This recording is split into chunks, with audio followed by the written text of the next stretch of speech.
Hi, Philomena. Hi, what do you got to say? Okay, we're waiting for the lights on. Here we go, we're recording. So maybe now we're recording. Once again. Rose is laughing at everybody. Recording. Okay. That's okay. So, changes that you have seen since relocation has been happening. Yeah. The big changes around here. No. Ida, what changes have you seen in the valley since the relocation started? Nothing. They're all the same way. They never changed at all. They're all the same way. Never. What they make a law, it never change. Never change.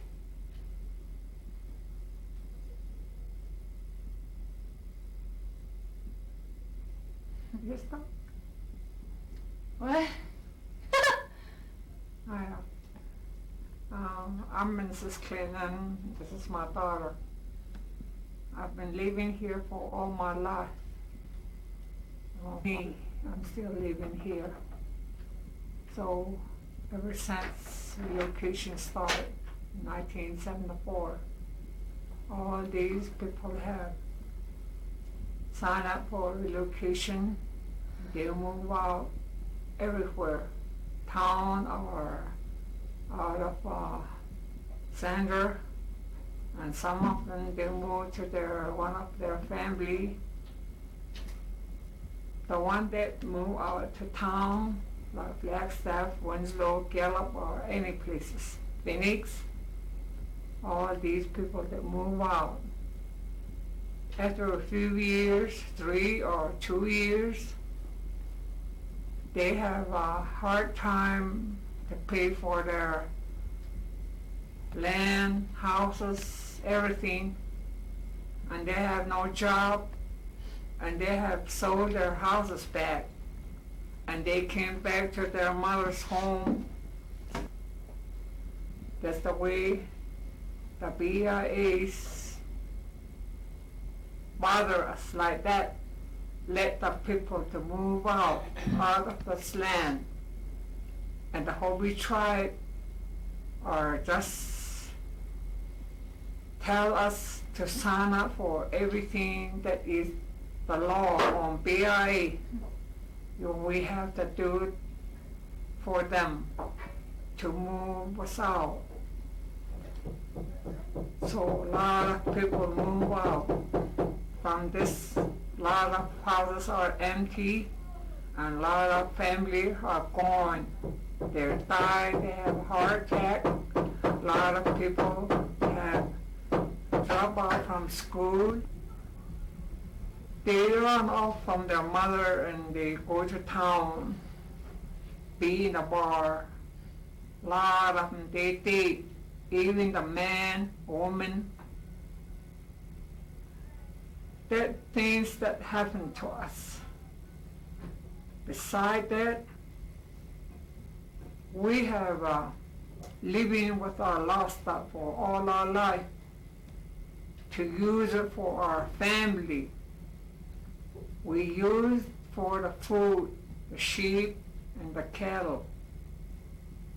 Now, livestock from us. Some of them have nothing. Some have only 10, 5, 15, that's all. Not over grades. Me, I'm here. I only have 5 sheep and 2 horses. That's all. They gave it to me. I asked them I could have more, and they say no to me. I have that much for all my life. I have whole family. I have 7 kids and the grandkids. I'm going to 2 generations now. I'm a grandma. So how could we help the kids They don't want to give come home to my house. They stay here. That's the way they treat us. We're just suffering from everything that's hurting us. So we're trying to be pleased to the Hopi tribe to stop everything, but they won't. They always say it's the BLA's law. That's why we're working for it. They don't trust us what we ask for, and they don't trust us what we need. We need help. They don't trust us.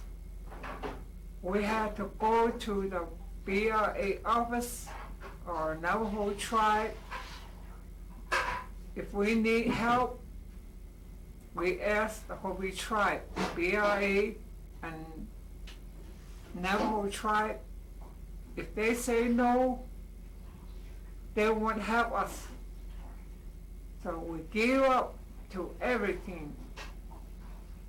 So myself, I ask a lot of time I need help to fix my house.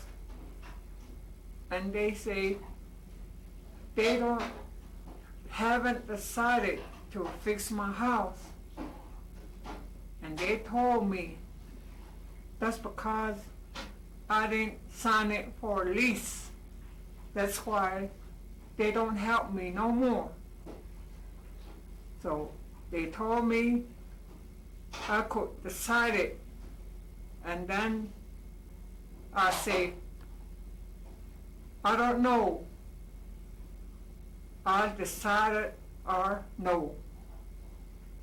So I can talk with my kids, what they're going to say. And I ask them, if we have lease for 75 years, after that, what's going to happen? And from there, what's going to do with us and the kids? They never tell us how we're going to have lease to be used and how we're going to stay in the, have a lease, have a home, fix the house, have built another home. Don't know yet. They never tell us anything about it. They just come around, rush around to home to sign up the paper for the lease. The Hopi tribe did that to us. So everybody have not decided yet. Some of them, they sign it. So they don't understand, and myself, I don't understand. The paper they have, I don't know what's written on it. They didn't give it to us. What it means and how to use it, maybe the kids can use, but we don't know. Myself, I don't understand. That's why I can't decide it. They never tell us about those home site lease to use it. There's a lot of things that never tell us. So now these days, from Flagstaff, they wrote me a letter so I could go see the judge to see them. So we talked to him and said, on December 17th, they're going to write me a letter and send it to me to decide if I could sign up the lease. Said, I don't know yet. After that, they're going to give me 90 days to stay here. They're not going to tell me where I'm going to have a house. I'm not going to say here. I said, I like here. I couldn't say that. I couldn't say nothing but themselves. They just going to build a house. They just going to tell me to move out after the 17th of December for 90 days. So I asked him, I said, I don't like it. And then he said, it's me. I'm the one that is my law. I'm the one that is planning for the people to move out. That's what he said to me. We asked a lot of questions, and he just take off. We're trying to ask him a question, then he just take off. We don't know anything about it very well. So I want to know everything. He just take off. So we just want out. All these relocation people, our own tribe, never girls and the boys that were in the office, they're against on us.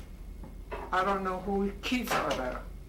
All these Navajo boys come around and say, I'm going to give you this paper. So they gave the paper to the person. Me, I don't understand anything about it. I told him that. I don't know what the paper say. And I don't know what he said to me because I don't hear it. And I don't read letters. I can't see no. So I don't understand, I told him. He didn't say nothing. And Rose, they're going to build a house by herself. And I asked him, if you build a house for her, she stay on the other side of me, who's going to take care of her? She don't understand anything about it. She don't take care of herself. She don't cook. I have to take care of her. When that happened, if she gets sick, who's going to help you? I told her, you? And then he didn't say nothing. And myself, who's going to take care of me? He didn't say nothing. And my son Jarl, he's going to have the other side of the house too. And over there at Sandra, the water that they using is something wrong with the water. Some people have a lot of sickness from it. And I told that I don't want to use that water. And then he said, that running water from there, we can build a house from 40 miles from that water. How can I get the water?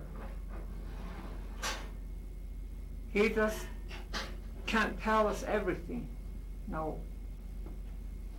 So we don't understand what he means. He think like he's make the whole world, make the land. He's the boss of that people. He doesn't trust no the net people out this way. They just want him to move out right away. It's too bad for us to be talking that way to us. I don't like it. How can we stand where we don't know, we don't get used to the land, to the house, no people around us. Here, I'm staying here for all my life. I get used to my land, to my home, to my secret home, to my secret place, and my water. I get used to it. And all that way, it's going to be different. He's going to just kill us all. They don't care we're sick. They don't care that we don't like it. They don't mind. They just tell us to move. All these people are just planning to move out or sign it for lease. A lot of people have died, have heart attack. They lost everything. They're lost up. They don't have nothing now. How can we live that way without anything that we use for our family? We have nothing.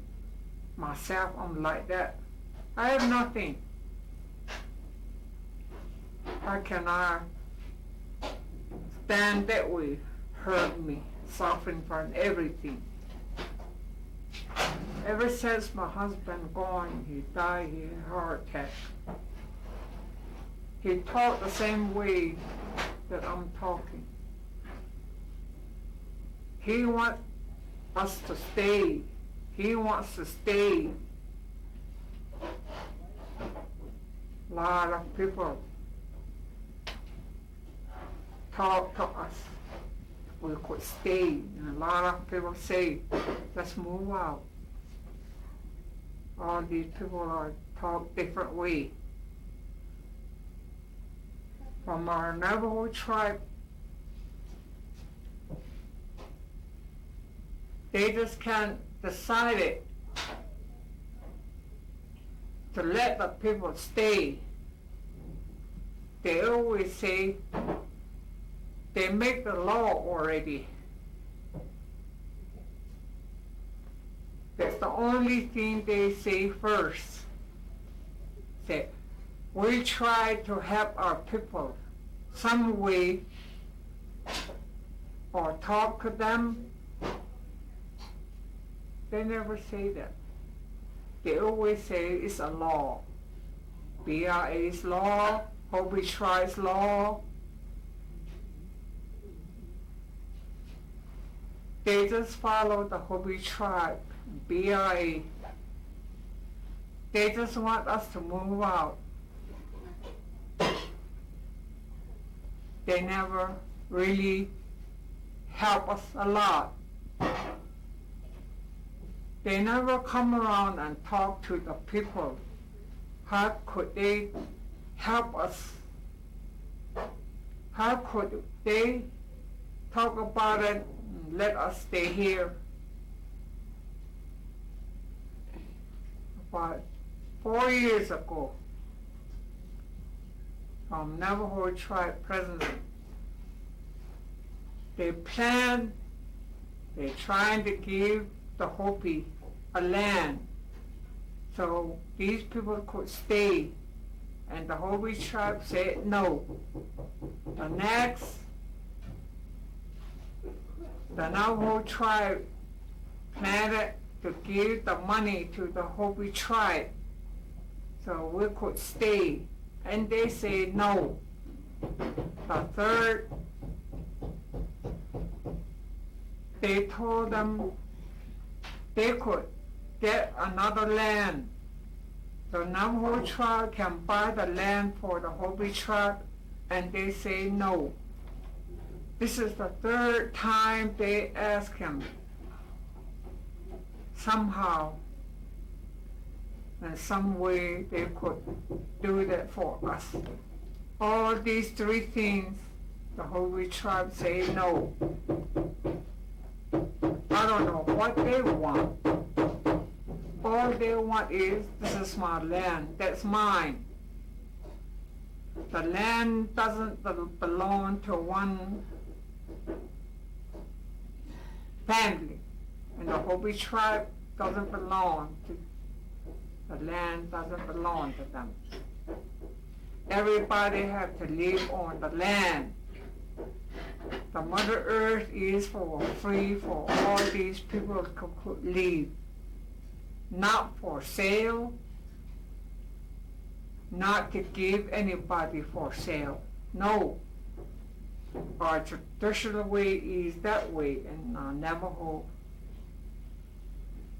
We are the Nah people, not the Navajo. The BRA makes a name for us is the Navajo. No, we are the Nah people.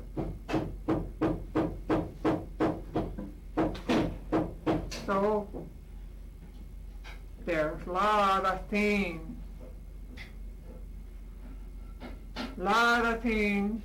that happen all the time. Not this one day, all the time. They plan a lot of things on us. They come around a lot of time, even the middle of the night. They watch us. You need help in the middle of the night? And I told them, no, we don't need help. These Hopi Ranger, they come around everywhere, from hill to watch us. At night, anytime. They have the mother to watch us. Sometimes we see them, and the boys have to go over there and chase them back. And they come around, they stop here, they say, how are you? You need help? And then I say, no, I don't need help. Told them to go on. They're trying to look for everything. All they want is trouble. If we say something, trouble, they always call BRA policemen. A lot of people got in jail for it. My son got in jail 2 times. And my husband went to jail for the fence. And we have a court for 7 times. These fence, they're making over here at Star Mountain. We call that Secret Mountain. So they're trying to make a fence towards from west. So we got them to stop it. They keep working, all these, trying to be pleased to stop it, and they won't stop it, keep working. So my husband has to stand on the fence. So they talk to him to get out from the fence, and then he never say words. So they just put him in jail. My son-in-law have to help him to throw those police away from him. Never help. They just put him in jail. So these people, half of the ranger are the Nat people boys. BIA, Hopi, and Navajo people. These are against us. These Nat boys, they don't understand about us. All they want is to work and get money. They don't understand these people are suffering from everything. Never. So it happened a lot of time. We fight with a lot of time. We're not the only one we beat. A lot of people beat. A lot of people, they don't mind. They say, the law is already done for us. So they don't help us. Some of them come around and they help us. Sometimes they don't. A lot of people are like that. Even my own sister. They all relocated. They don't come around and visit me no more. Because they relocated. I'm the only one I'm staying here. And my sister and my brother. Everybody went.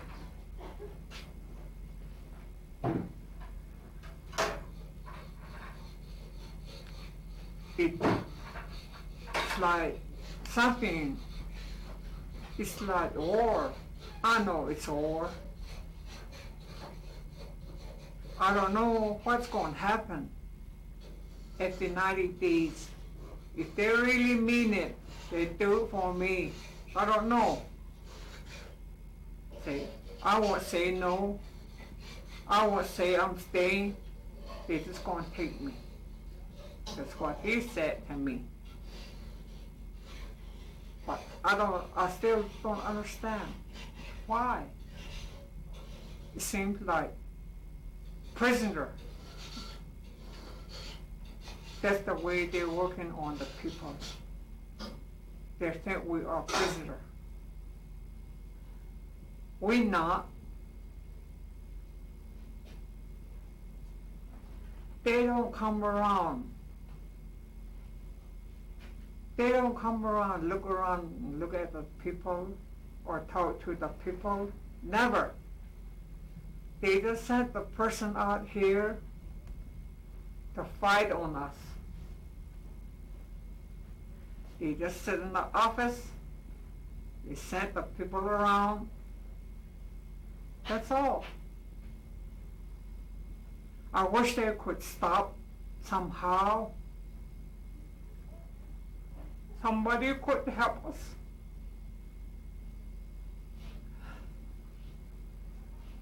I wish they could do something for it. I wish somebody could talk for us.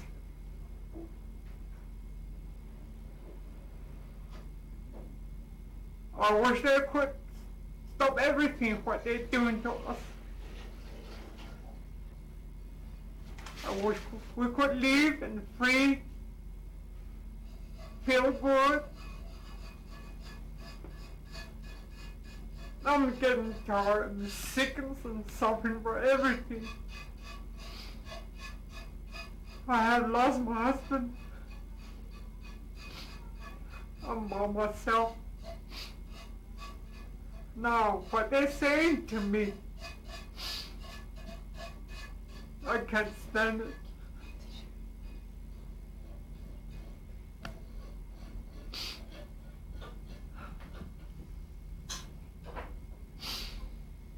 I don't know what I'm going to do.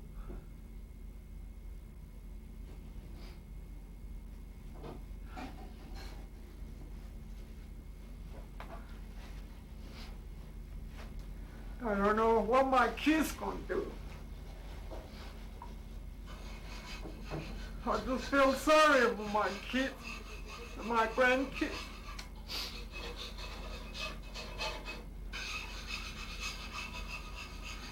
I can't tear my house down.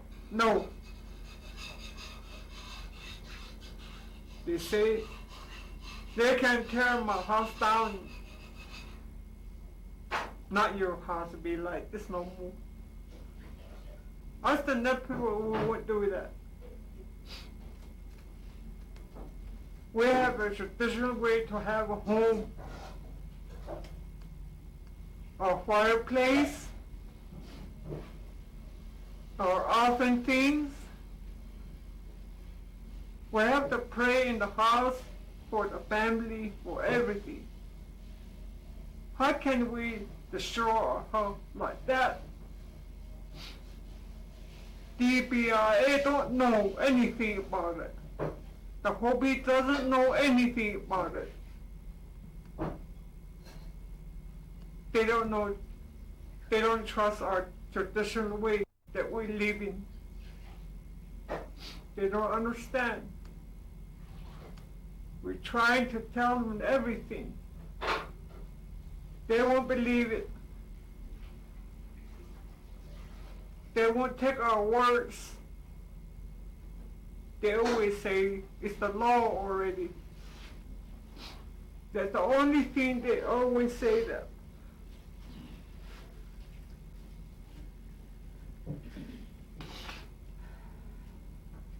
The last stuff we had and what we would do with it.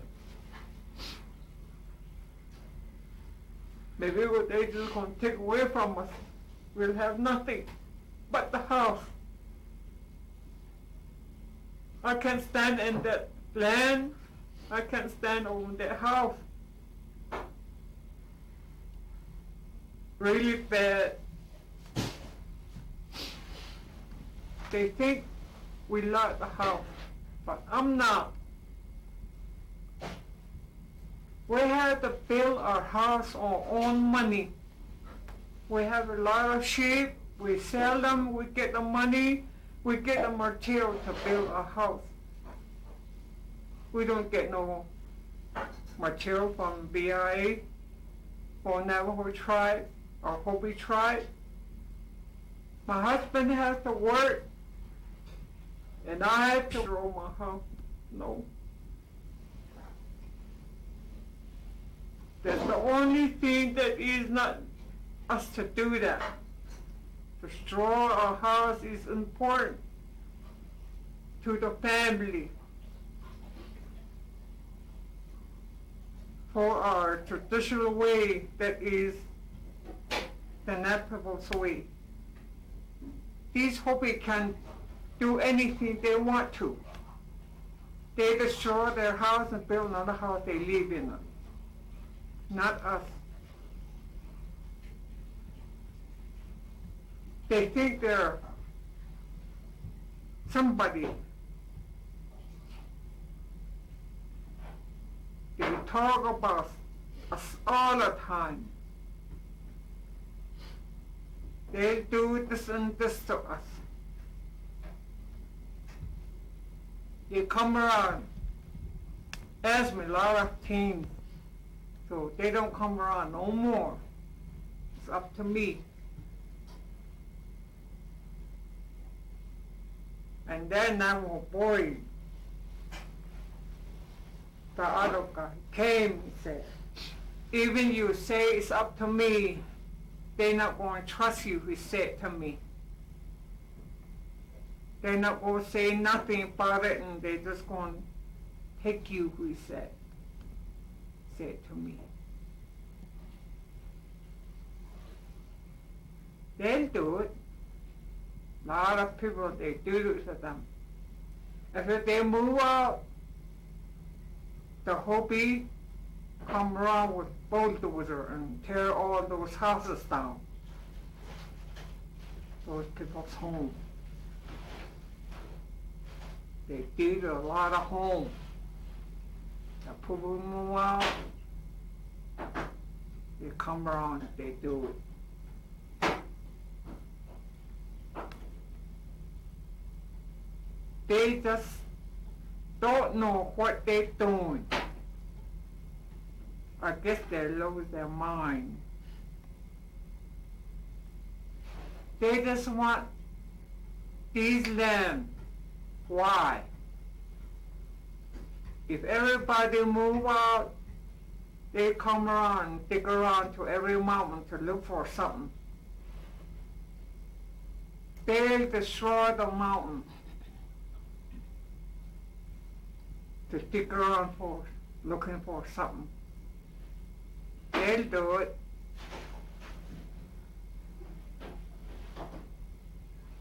They can use the water for anything. Maybe they could take the water down to Hopi land. Let the Hopi use the water for their cattle. All these people that live in here, they're lost up, but the Hopi, they bring a lot of cattle out this way, using these land. The horses, that's it. They don't bother that. They come around to our home, drink our water. The middle of the night, anytime, so we chase them away. These Hopi lost up all around, a lot of them. That's what they want. They want the Hopi lost up to be around this place. They don't say nothing about the Hopi. They have lost up. All they want is the Hopi side. That's why they're working with BRA.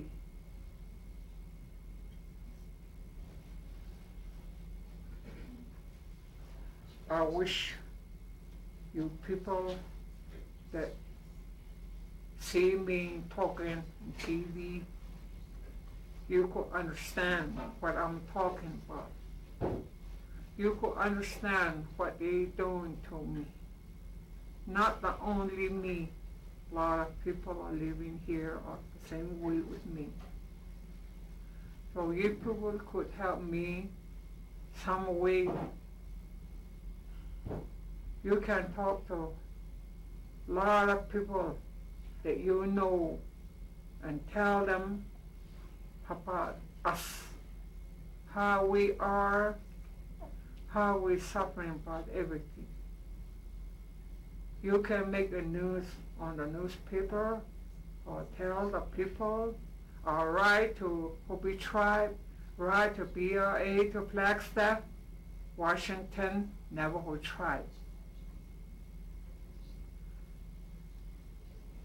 You could tell them it's not right the way they're doing to us. It's not the way they treat the people. It's themselves that be decided what they do for themselves. Maybe they could stay here, and some of them,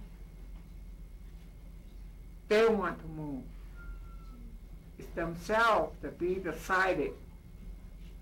But a lot of people don't want to, but they just go. So you people could help us. All these things that I'm talking about. There's a lot of things happen. I could tell you everything. You heard about it last night. My daughter was talking to you. She knows all things that happen. Me, I could understand what I'm talking about. So help me some way, somehow, to stop this relocation, everything that is bothering us. So thank you for talking to you, all these people. Thanks, you, Ida. Ida, thank you so much. I'm gonna let this run for a little bit longer. Thank you, Ida. That was eloquent. Thank you so much. Thank you. We'll get this out. Lots of people will get this out. That's going to teach a lot of people. Thank you. If you want to, she's right now? Mm-hmm. Okay. Good evening. This is Philomena, centered to the left. here this evening talking a Big Mountain update. Here with Storm, that's just recently come back from Big Mountain with resistors in Arizona, the Dene. Last program, we were speaking with you with Stephen Gray Morning with the University of Montana Anthropology Department, as well as the Indigenous Studies Program. And he was pretty much giving us an update on the historical overview of the Dene Hopi supposed land dispute. And Storm, you came back recently. Could you let us know what was going on down on the reservation with the resistance? I was there during the course of the second week of March, and there were a number of difficulties that were already inherent in the situation, and one of them was that it had been a very warm, dry winter.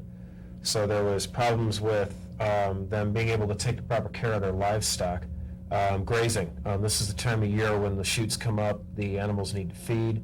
These are people, the Dene people are traditionally sheep and goat herders. They need to keep these herds healthy. This is a significant source of their income. It not only provides them with food, it provides them with the wool, which they make the Navajo rugs with.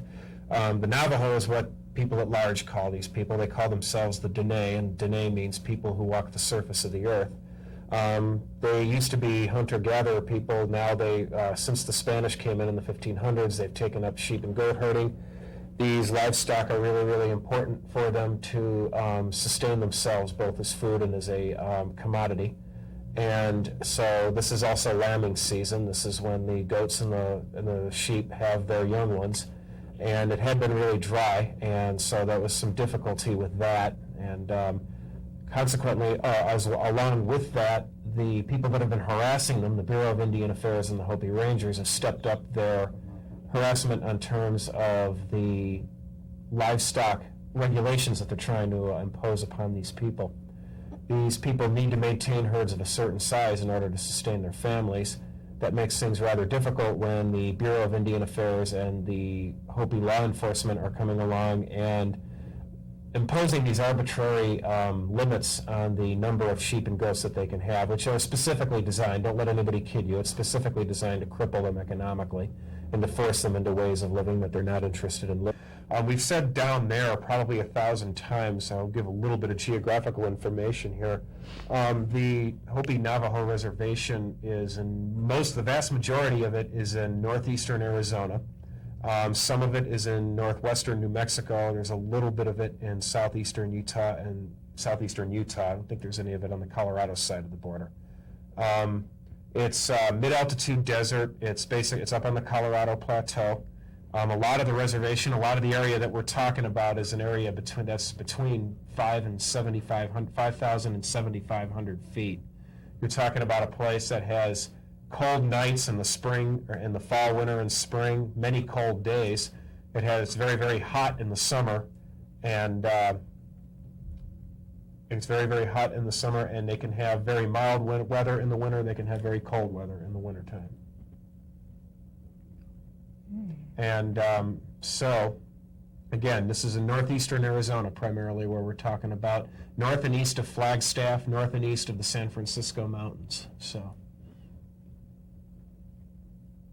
I wanted to point out something here that hasn't quite been discussed yet. We talked about the corporate colonialism and its effort at trashing a culture and a way of life right along with the land that the people in question live on. The other thing that we're looking at here is the fact that the Peabody Coal has framed this, and they've done this very, very deliberately, as a land dispute between traditional peace-loving Hopis and marauding Navajos. Hello. There you go. That's a very, very convenient thing. It's not an accident. I've actually heard that they had hired a PR firm, much as the Kuwaiti government did during the Gulf War, in the months leading up to the Gulf War, to basically sell this land dispute to Congress in order to push through the appropriate legislation that's going to force the relocation so that the coal and uranium companies can go down there and trounce on the land the way that they do so well. And I'm going to read an excerpt here that one of the resistors, one Lawrence L. Cece, he wrote this piece called "I Haven't Relocated," And he discusses a little bit about his experiences and other people's experiences down there. And this is what he has to say about relationships between the Navajo, or the Dene, I should say, and the Hopis. Now, bear in mind that the Hopis and the Denes have lived in peace, coexisted peacefully on the same part of the earth for many centuries. Okay? My mom said that when she was small, she used to live about 5 miles south of where we used to live, close to Hotevilla. Now, this is a Dene family, and Hotevilla is a Hopi village. She used to stay there with my grandmother and my aunts. Then she and my dad got to know each other, and they used to stay out there. They had lots of friends who were Hopis. They used to talk with them. They used to do a lot of things with them, dances. They invited them to their houses. They used to bring each other food. There was a cornfield out there. They had a lot of sheep, too. They used to give the Hopis meat and trade it for cornmeal. Good friends. I didn't really get a chance to ask my dad a lot of things before they left. He used to say it's just that the young generation is causing all the problems, the young generation that's coming in. I have some Hopi friends in Tuba City. When they were having a Kachina dance, now a Kachina dance is a traditional Hopi ceremony, when they were having a Kachina dance, they invite me. I stay at their house. They tell me, make yourself at home. They feed me a lot of things. They have a feast when they are having dances. We just walk up to the Kachina dances, only in Tuba. I got to know some people when I was in school. When I go back, I stay at their house, stay in contact with them. So the Hopi and the Dene traditionally have been very good friends, and they still are. There's a lot of good relationships between the two. There's a number of families, Hopi and Dene families, that are married into each other. I'll go on here. They don't really agree with the land dispute. He's talking about the Hopis' feelings about this alleged land dispute that they're having with the Navajos, or the Denes. The main thing that they tell is that they don't like the Hopi Rangers. Sometimes when the Rangers are in a Hopi village, they throw rocks at them. They don't like the Hopi Rangers at all. They don't really allow them to go into their village. They call the Rangers troublemakers. They say the Rangers are creating all the problems. That's what they say about the Rangers. They just encourage me to stay out there and keep resisting. They tell me to stand up. In the past, they say their grandmothers used to have a lot of friends with the Navajos. They say the Navajos really helped them out when they were going through hard times. They say that it's not right either. This land dispute is not right. So it's obvious that the story that the public at large is being given, that this is all the result of a land war that's going on between the Hopis and the Denes, is a bunch of crap. It's a bunch of corporate propaganda designed to get the public at large to support any move on the part of the BIA and the Hopi Rangers to move these people away from their traditional land. The Hopi Rangers is a non-traditional Hopi, basically a pseudo-law enforcement agency. They're very, very heavily armed. They drive late model 4x4s. They're basically, in a lot of ways, in my own personal experiences with them, and I've had a number of them, are cop wannabes. They're kind of scary because of that. There's a lot of machismo running around there, and it's not being properly directed. So they have the potential to be very, very dangerous people. So it's really interesting to hear this testimony from a traditional Dene resistor that these Hopi Rangers are not at all popular with the traditional Hopis. In April of 1996, there was a very important, a very intense, and a very secret meeting that took place between Hopi and Dene grandmothers to discuss this situation. The grandmothers hold sway in those cultures, and the grandmothers are in charge of final decisions about affairs that threaten entire families and the entire tribe at large. And when Hopi and Dene grandmothers get together to converse like that, I don't even know what happened. I don't know what was said. I don't need to know. The very fact that that happened is significant in history making. Again, there is the address and the phone number for the Black Mesa Indigenous Support Group.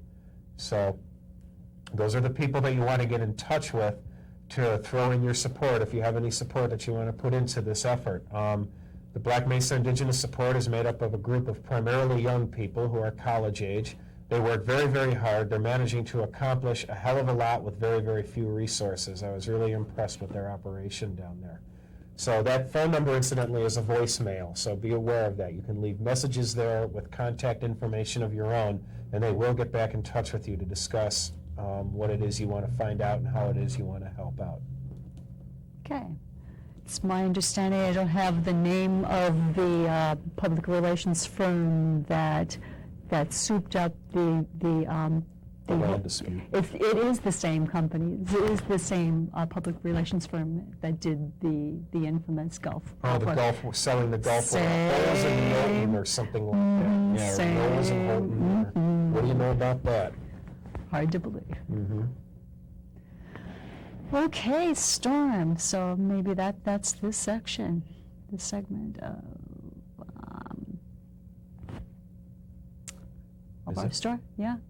Maybe we could be putting some more information together, speaking to some more people, maybe some local people that are connected with the reservation here, the reservation there. Okay. Okay. All right. We have some weavers that, weavers that are here, close by, that have been working for a long time with the Dene, the grandmothers on the reservation that will be going down there. They are going down there. I'm not sure. We'll be having in October a Dene rug sale here at the University of Missoula, Montana. Let's see. That's all I can think of right now. Yeah, just that the youth. Yeah, actually, I remember hearing a little bit about that rug sale tour. That's going to go, it's actually supposed to be in LA in May. There's a significant tour that they have in mind. And LA, I think, is the first stop, and I think Missoula is going to be the last stop in Okay, October. And they're going to that's go all through, and right. there's their traditionally woven Navajo rugs, woven by grandmothers down there. They will be taken on tour and sold, and the proceeds, of course, will go to the grandmothers that made those rugs. As we were saying earlier, these rugs are a significant source, the most significant source of income in a lot of ways for these traditional families. And for anybody that's seen a Navajo rug, you know that they're both very beautiful and very, very functional. So, I believe as well that Lee Dorman, or there is a specific website that's on the internet that shows the rugs and the sale and such. We should get a hold of that and put that up. right, good idea. Yeah. All right. And as I said earlier, there will probably be another Center to the Left program dealing with this issue and the ongoing resistance in the weeks to come. So be on the lookout for that. Stay tuned and come on down to our fine MCAT facilities. Come down, watch, come support us, come put on your own show. Right, be aware that Center to the Left is always open and looking for more topics, and we need to know who's out there and who's involved with what and what it is you know about it. So you can assemble with your group of people that work on various issues and various subjects and topics and put together some ideas and come down here and use this format, this slot, to produce a Center to the Left program of your own. The more the better. We want as much diversity as possible with this program. Communication, communication, communication. In that order. You betcha. Thank you so much. Thank you. Thanks to our crew as well. And we'll be talking with you again soon.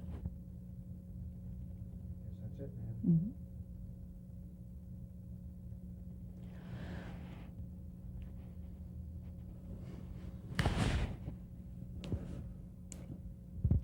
All right. How many minutes do we have? Which doesn't Good necessarily. content, I think better than our last one. Oh, yeah. We did on fundraiser. Yeah.